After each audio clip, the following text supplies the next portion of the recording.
जब कोई भी यमदूत अयोध्या में प्रवेश नहीं कर पाया तो इससे क्रोधित यमराज स्वयं अयोध्या की ओर चल दिए। पर जैसे ही वे अयोध्या के मुख्य द्वार पर पहुंचे, हनुमान जी ने उनका मार्ग रोक दिया और काफी कहासनी के बाद भी जब हनुमान जी ने यमराज को अंदर नहीं जाने दिया तो यमराज ने क्रोधित होकर अपने भयानक यमदंड से हनुमान जी पर प्रहार कर दिया। पर वे शायद ये भूल गए वे सिर्फ काल है और हनुमान जी महाकाल। दरअसल त्रेता युग के अंत में श्री राम की लीला समाप्त होने को थी और तभी अचानक पूरे यमलोक में शोक मनाया जाने लगा, क्योंकि कुछ देर पहले ही यमराज घायल अवस्था में करते हुए पृथ्वी से यमलोक में प्रवेश किए थे। किसी भी यमलोकवासी को ये समझ नहीं आ रहा था कि क्या हुआ है और सभी के काल यमराज की ये दशा किसने की। ऐसा कौन पृथ्वीवासी है जो यमराज से भी शक्तिशाली है? असल में ये सब कुछ दिन पहले हुए यमराज और चित्रगुप्त के बीच एक गंभीर बहस का परिणाम था। चित्रगुप्त ने यमराज से कांपते हुए कहा, प्रभु अब वह समय आ गया है जब आपको श्री राम से पृथ्वीलोक छोड़ने का आग्रह करना होगा, पर इसमें एक बहुत ही बड़ी समस्या है। इस पर यमराज ने कहा, कैसी समस्या?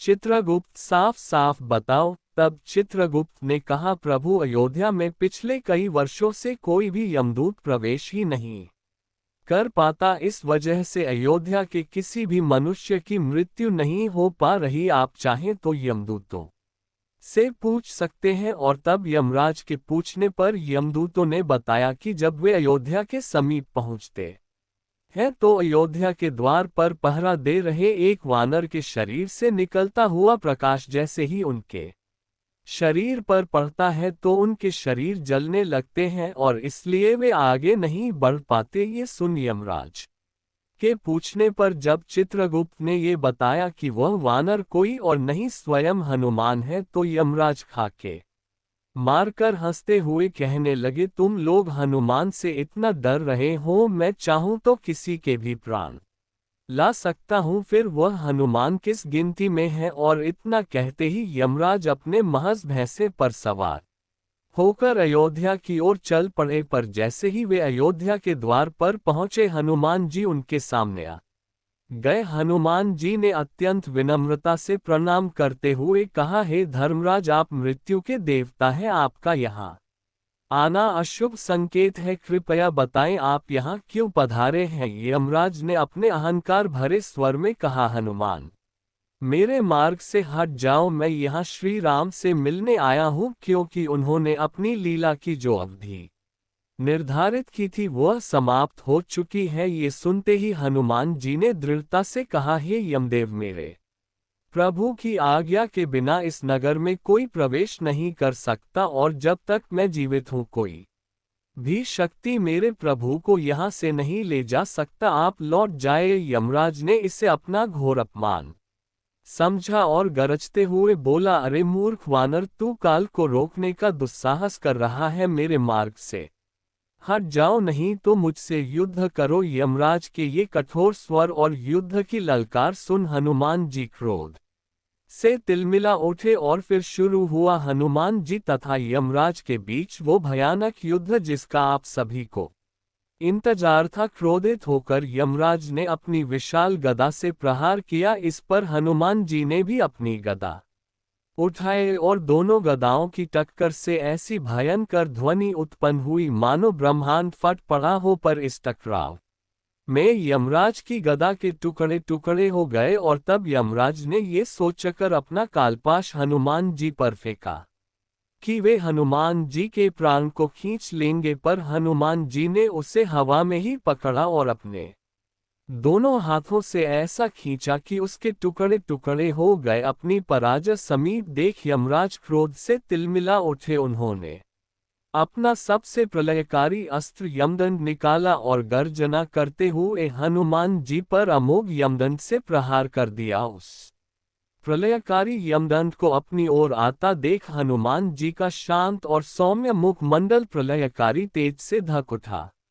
उन्होंने अपना रूप इतना विकराल उनके सामने एक चींटी के समान लगने लगे और जैसे ही वह अमोघ यमदंड उन तक पहुंचा, हनुमान जी ने अपना विशाल मुख खोला और उस अमोघ यमदंड को ठीक वैसे ही निगल गए जैसे उन्होंने भगवान शिव का त्रिशूल निगला था। ये देख यमराज के होश उड़ गए और इसी समय क्रोधित हनुमान जी ने यमराज पर अपनी गदा से ऐसा प्रहार किया कि यमराज दर्द से कराते हुए भागने लगे। उन्होंने युद्ध से पीछे हटना ही उचित समझा। यमलोक पहुंचकर भी यमराज कांप रहे थे, वे पराजित हो चुके थे और अब उनके मन में हनुमान जी को परास्त करने की तीव्र इच्छा ने जन्म ले लिया था। वे हनुमान जी से लड़ने के लिए अपनी शक्ति को बढ़ाने लगे। उधर एक दिन हनुमान जी श्री राम के चरणों को दबा रहे थे और श्री राम सिंहासन पर बैठे कुछ सोचते हुए अपने हाथ से अंगूठी निकालकर निहार रहे थे। तभी वह अंगूठी उनके हाथ से छूटकर फर्श की एक दरार में जा गिरी। श्री राम ने तुरंत कहा, हनुमान मेरी अंगूठी गिर गई, जल्दी लेकर आओ कहीं खो ना जाए। हनुमान जी ने तुरंत अति सूक्ष्म रूप धारण किया और उस अंगूठी के पीछे तीव्र गति से उड़ चले। पर यह क्या, हनुमान जी अपनी पूरी गति से उड़ रहे थे पर वे अंगूठी को पकड़ ही नहीं पा रहे थे। उन्होंने पूरी पृथ्वी के कई चक्कर लगा दिए पर अंगूठी की गति और तीव्र होती गई। हनुमान जी पसीने पसीने हो गए। उनको समझ नहीं आ रहा था कि प्रभु कि यह कैसी लीला है। इधर हनुमान जी अंगूठी के पीछे भाग रहे थे, उधर यमराज अयोध्या की ओर दोबारा प्रस्थान कर चुके थे। तभी हनुमान जी ने देखा वह अंगूठी सुमेरु पर्वत की एक कंदरा में जा गिरी। हनुमान जी तुरंत वहां पहुंचे पर गुफा के द्वार पर बैठे एक वानर ने उन्हें रोकते हुए कहा, कौन हो तुम?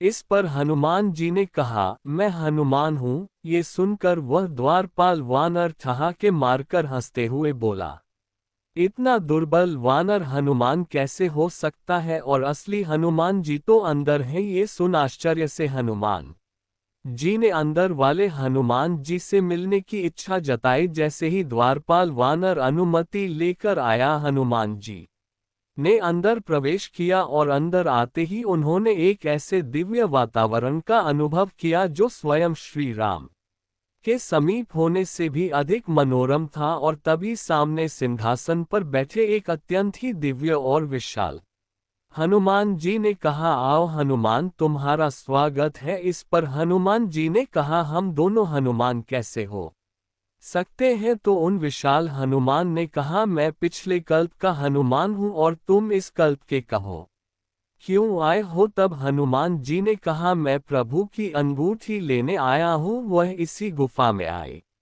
है। इस पर उन विशाल देहधारी हनुमान जी ने अंगूठी की एक विशाल ढेर को दिखाते हुए कहा, ले लो, इसमें से जो भी हो। हनुमान जी उन सारी अंगूठी को आश्चर्य से देखते रह गए। तब अंदर बैठे हनुमान जी ने समझाया, जब जब पृथ्वी पर श्री राम अवतार की लीला पूर्ण होती है, श्री राम अपने हनुमान को इसी तरह अंगूठी लेने भेजते हैं और यहाँ वो अंगूठी 1 से 2 हो जाती है। एक हनुमान लेकर चले जाते हैं, दूसरी यही रह जाती है, और ये लो तुम्हारी यह अंगूठी। इधर हनुमान जी इस लीला में उलझे थे और उधर यमराज अपनी पूरी शक्ति से अयोध्या के द्वार पर पहुंचकर हनुमान जी को पुकारने लगे। और तभी वहां एक आकाशवाणी हुई, हे धर्मराज, श्री राम आपका इंतजार कर रहे हैं। आप हनुमान के आने के पहले ही उनके महल पहुंचो। यमराज ने अपना वेश बदला और तुरंत श्री राम के भवन में प्रवेश किया। श्री राम ने उन्हें बैठने को कहा। तब यमराज ने प्रणाम करते हुए कहा, प्रभु, हमारा आपका यह वार्तालाप अत्यंत ही गुप्त है, इससे कोई ना सुन पाए, ऐसा उपाय करें और जो भी इसे सुने उसे मृत्युदंड दे दिया जाए। इस पर श्री राम ने द्वार की रक्षा का ये भार लक्ष्मण जी को दिया और कहा, जब तक मैं ना बोलूं कोई मेरे कक्ष में ना आ पाए, नहीं तो उसे मृत्युदंड दे दिया जाएगा। लक्ष्मण जी द्वार पर पहरा देने लगे और अंदर यमराज अपने वेश में आकर श्री राम से उनकी लीला की अवधि समाप्त होने और उनके धाम प्रस्थान के विषय में बात करने लगे। लक्ष्मण जी द्वार पर पहरा देते हुए टहल रहे थे। तभी वहां ऋषि दुर्वासा आ गए और श्री राम से तुरंत मिलने का हठ करने लगे, और जब लक्ष्मण जी ने उन्हें रोका तो वे क्रोधित होकर पूरे अयोध्या को श्राप देने की धमकी देने लगे। इस पर लक्ष्मण जी ने मजबूरी में श्री